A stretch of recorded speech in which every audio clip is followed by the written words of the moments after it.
So, Steelrising has been on my backlog for about 3 years. And the reason I picked interest in it is because of Spider Studios. If you don't know who these guys are, they are a small studio that usually has a lot of ambition, although they seem to be limited by resources. And I don't know if experience still counts at this point because they've been doing this for quite a while.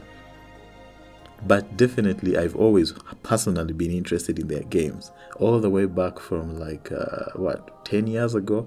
I did review Technomancer about 8 years ago. I've continued to play every one of their games, with my favorite until this one being Greedfall. And I'll be honest, this one surprised me. It's because, I knew it's a Souls-like, so it will probably be similar to other Souls-likes. That system seems to be pretty easy for people to copy, and then it usually comes down to what you do to differentiate yourself from the big dogs, that being FromSoft games. Most Souls-likes are not able to do so, so I didn't expect much. Many people try to copy FromSoft's formula and they're not able to pull it off.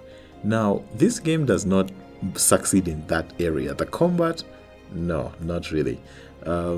So what parts of the Souls-like experience does this particular game take? The usual stuff, you have to plan your attacks carefully, limited healing, when you die you lose your souls or your experience, and when you rest the enemies respawn. Now, there is an assisted mode in this game where you can activate it when you're starting your playthrough, and once you do so, you can choose certain parameters like increasing enemy damage, their health, how much damage they take, how much damage you take. Now, I activated one of these options, which allows you to not lose your experience points when you die. I hate, of all the things within Souls-like games, everybody I'm sure has things they like and dislike about these games who has played them. That is the mechanic that I hate the most. I just don't see what the point is. I've had people try to defend it. I don't get it. I don't want to lose my experience when I die. So any game that allows me to do it, I will take the option gladly. I did it in another Crab's Treasure, which is the game I was playing just before this one.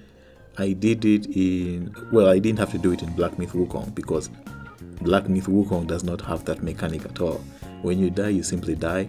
And then AI Limit has another version of it where you lose part of your experience points when you die, but you don't have to go back and fetch them, but they're permanently gone. So if you die continuously to the same area, you can end up losing all of the points. So if you see that you're dying, it's best to just use them to either purchase some things or put them into upgrading, and then from there you can then go ahead and explore freely without worrying about losing them. So that's sort of how many modern games are starting to manage that mechanic. Anyway, I digress. The point is that I just want to put that across, that I did use that mechanic. What's interesting is that I ended up not needing it because this game is easy. I can't express how easy this game is. My playthrough took me about 22 hours, and that's because I did all content, side and main content. I did every single area's exploration quests. I worked on every single side quest and finished all of them. I went back to every area, unlocking every single hidden object and item. And throughout that entire process, it took me about 22 hours, and I'm not joking, I died about 4 times in a Souls-like. I died about 4 times, and none of those 4 times were to a boss. In fact, the very last time that I died was in the final mission, and I just ended up falling off. Those environmental things where you fall off an object and then you die instantly? I fell in some water and was killed immediately, and that's how I ended up dying the 4th time. Otherwise, I'm not joking, I met every single boss in this game and killed them the first time round. Like, that has never happened. Like, I did beat Malenia the first time I ran into her in Elden Ring, but I was very overpowered there. I don't think I was very overpowered in this game, but I was able to beat every single boss in the entire game first time. I find it extremely strange. It's really easy, but that's the combat. That's my experience as far as difficulty is concerned. I wanted to put it across that I did use that accessibility option, and I ended up not needing it anyway because this game is so easy you basically can't die. If you're coming from something like Elden Ring, where the enemies move extremely quickly, they are constantly relentless, they never stop attacking, this game will feel extremely easy in comparison, because enemies there's a lot of generous space between when they attack and when they attack the next time. They sort of give you a lot of time. They kind of just stand around and kind of pace after they attack. Also, they don't have these super long winding combos like Elden Ring enemies have. They attack like once or twice. The longest combo I found any regular enemy having was a 3-hitter. And if you just stay away from them for a little bit, you have a lot of windows within which to hit them. The only problematic enemy is this series of enemies that have like balls of chains, but once you understand how to dodge them, it's pretty easy to deal with them as well. And when you find their more dangerous counterparts towards the end, you yourself will be pretty like buffed up by then, and you can take them on easily as long as you observe what they're doing. So the enemies in this game, when compared to some of the faster games like Black Myth Wukong and Elden Ring, they almost feel like they move in slow motion. That's how I would describe my experience with them. It almost feels like they are moving in slow motion. They are so slow. So I was able to move through most of this game without ever worrying about dying. There's even an achievement that tells you to not use I think it's called the oil bruchette, which is like the health potion in this game. And when I looked at that achievement, I was like, this is insane. How is anyone supposed to do this? Having finished the game, I actually wish I had taken that on, because it's actually really easy to do. There is this other healing potion that restores your health little by little on a countdown, and because you can't easily be hit, that's actually very easy to use.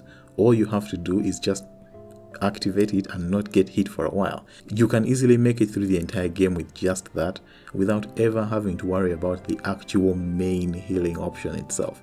I guess what I'm saying is that this game is super easy compared to, like, if you're someone that regularly plays Souls-like games, you'll probably just blast through this entire game without ever having to worry about difficulty. In terms of weapons, I personally liked the majority of them and how they look. This game's lore and world gives spiders something to work with. You see, the characters in this game, both yourself and the enemies, are automatons. So they move in ways that are kind of janky, and this is really good for a studio that's not very good with like human animations. Because of the way that the robots move, they don't need to move in a way that's realistic to humans. So this actually works better for spiders' sensibilities, because one of their biggest issues has always been human facial animations, the way that their characters look and the textures that they have. That's always been a problem for this studio, and this game is honestly not different. So I'll use that opportunity to segue into the story. Steelrising is set during the French Revolution in an alternate history where King Louis XVI is using an army of automatons to basically subdue the revolutionaries in Paris. And this, I feel like, was the greatest aspect of this game. I didn't realize this until the credits were rolling, and I was like, I really loved that story. I loved the NPCs. Like, most of these characters don't behave like their real world counterparts. You meet with a lot of key figures in the revolutionary story for France. Robespierre, Lafayette. You meet with characters like, the finance minister Nesca, and those kinds. There are some characters that are created specifically for this game, but you also meet some of these historical figures, and the characters are just based on them. They don't act like their original counterparts directly, but they are influenced by them. And I absolutely loved this. I haven't felt this since Assassin's Creed. Back when Assassin's Creed used to be good, that was the last time I had that feeling that I got while playing this game. That feeling that I've been transported into an alternative historical fictional world, and I'm engaging with these characters based off the original characters that existed in history, while setting the story around some kind of historical event, but infusing all this supernatural or technological sci-fi stuff around the world. I genuinely loved this experience. Now, to my surprise, I ended up loving this story and these characters a lot more than I felt I had any right to. They are all very well written and, to my surprise, extremely well voice acted, apart from the lead character. I guess because they wanted her to sound like an automaton, I guess they made her a bit robotic. But towards the end, she does improve. I guess they sort of make it seem like something changes about her personality as the story goes on. But yeah, she's a bit rough, but everybody else is pretty good. And they were able to engage me and keep my interest in the story from beginning to end. I was genuinely surprised. Of course, again, like with the old Assassin's Creed stories, it does benefit from being set within historical events. That aspect alone has a certain authenticity, I guess, or a certain appeal. Let me use the word appeal that it gives to the events of the story that you're witnessing. The game does also have multiple endings depending on certain choices that you make during the side quests. I saw just one ending, but I'm told that there's 3 of them. I'll just watch the others on YouTube. I don't think I have the interest to play the game again to see the other endings. I do have to move on to other things and, close out some other activities, so I won't be able to do that. But I will watch them on YouTube just to see what makes them different.